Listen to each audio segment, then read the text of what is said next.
Did you know that over 1 million seabirds and over 100,000 sea mammals are killed by pollution every year? That's a lot of lives that are just lost because humans do not care for the earth they live on. In this persuasive speech, I will be talking about the problems of pollution, what causes pollution, and the potential solutions to it as well. I have been an active recycler since I was a kid. I used to gather large quantities of cans and take them to the recycling center. In my speech, I will be going over what problems pollution creates, what exactly causes these problems, and how we can create solutions to pollution by recycling. Let's go over the problem that is recycling. Pollution is one of Earth's most chronic problems. The list of Earth pollution problems are endless. According to DW's News' article of the world's biggest environmental problems, concentrations of carbon dioxide from 200 years ago used to amount to 280 parts per million. But as of 2016, concentrations of carbon dioxide have increased dramatically to 400 parts per million. This is a 70% increase. About 18 million acres of forests are destroyed each year. Tropical forests used to cover about 15% of the planet's land area. After decades upon decades of deforestation, tropical forests have now decreased to 6 to 7%. About 12 million hectares of farmland a year get seriously degraded. There is only so much land that is able to be cultivated to produce plants and food. If we keep degrading 12 million hectares of farmland each year, there's going to be a serious problem of where we would grow our food. These problems are pretty much endless. There's no such thing as doing something without consequences. In this case, the cost to live is a degradation of our earth. Let's move on to the causes of pollution. You'd think that knowing exactly what was causing our earth to become more and more polluted, that us as humans would put an instant stop to this. It's a little bit more complicated than that. Three main causes of earth pollution are fumes from vehicles' exhaust, fossil fuel-based power plants, and agricultural activities. I'll be going a little into depth with each of these. Vehicles are what get us from point A to point B, whether it be to go to work, to go on a road trip, or just to show off the new set of wheels. They use engines that are powered by gasoline. These engines use a mix of gas and air and compress it with pistons inside the engine. Once the air is compressed, it is ignited with the spark plug, and this creates a controlled explosion within the engine, and then turn into mechanical power, which then turns your wheels and gets you moving.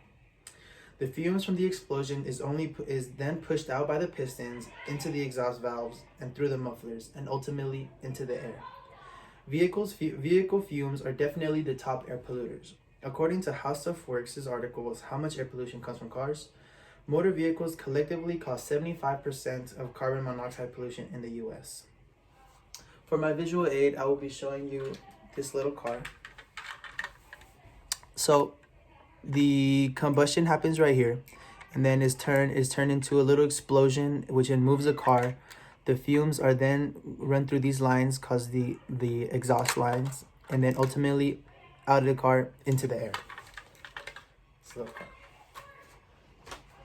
Fossil fuel-based power plants are facilities that are used to produce energy in form of electricity to power cities. These plants are powered by fossil fuels consisting of coal and oil. According to Arcadia's article, 15 key facts and statistics about power plant pollution. Power plants emit 50% of the mercury released into the air and 75% of the acid gases released. This amounts to 40 to 52 tons of it per year. Mercury is an extremely toxic gas and is known to cause fatal respiratory failure. Similarly, acid gases are gases that are released as exhaust that have high concentration of hydrogen sulfide or carbon monoxide.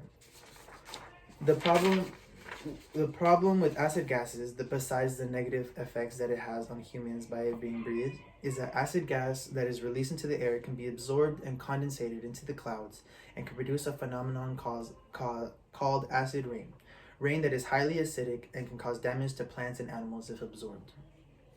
This one might not be as clear as why it produces pollution, but agricultural activities is indeed a polluter. According to the OECD, their article, Agriculture and Environment, pollution and the degradation of soil, water, and air are some of the biggest problems that agriculture produces. One of the main pollutants includes ammonia, a very dangerous gas. Ammonia gases directly affect biodiversity. According to RAND Corporation, ammonia pollution affects species compositions through soil acidification, a direct toxic damage to leaves, and alters the susceptibility of plants to frost, drought, and pathogens. Now let's move on to the more uplifting side of this speech. What we can do to help. Pollution is always going to be there no matter what. It's always going to be a byproduct of living on this earth. Although it's always going to be a byproduct, there are definitely ways to either reduce or counter these effects. I will be focusing on recycling. Recycling is a process of turning waste into reusable materials. This can include melting down metals onto new objects, turning down old cardboard into new printer paper, or converting old plastic and turning it into new plastic containers. Recycling is very cheap for the recycler and is an easy way to reduce pollution. All that it really requires you to do is to sort out trash that is potentially recyclable, clean out any food out of it, and throw it into the recycling bin. The pros to recycling are abundant. According to Conserve Energy Futures' article, 21 plus awesome reasons why we should recycle more, the act of recycling could cause great solutions that could allow us to conserve natural resources, reduce air pollution, minimize accumulation of trash in wastelands, and beef up property values. Doing this would be very beneficial for the earth, and if we all do our part, we can significantly decrease pollution on this earth. To finish off, pollution is a very prominent problem in today's world, and it requires a change from us humans. Every little change can help the earth's improvement, and recycling can cause a major change. In conclusion, the cost of living on earth comes with a cost. Pollution is always going to be a byproduct of thriving on this earth. This is just a fact that we as humans have to accept and live with. Although with problems there are solutions. Recycling is a quick and easy task to perform that can have tremendous impact on our unique planet and potentially on our future generations. Thank you.